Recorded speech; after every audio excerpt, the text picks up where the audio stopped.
ата-ана тәпеңнің баласы үйленіп жатыр екен. Соған барып құтты болсын айтып шықсақ, ақшадай көмегіміз болса да. Мама, осындай әңгімеңізді қойыңызшы. Кішкене өзімізді де ойласаңызшы, мына үйде ремонт жасайық, машина сатып алайын кішкене. Әйтеуір тапқан таянған бәрін шашамыз.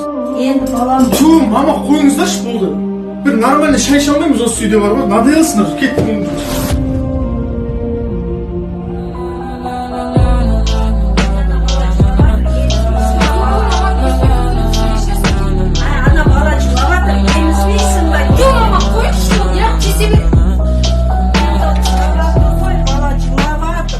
Сен менің анама қалай сөйлесің е?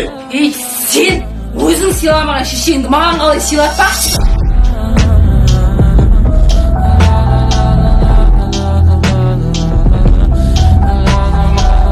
Кешіріңізші екінші қайта алынбай, сізді ешқашан ренжітпеймін екінші. Кешірем ғой балам.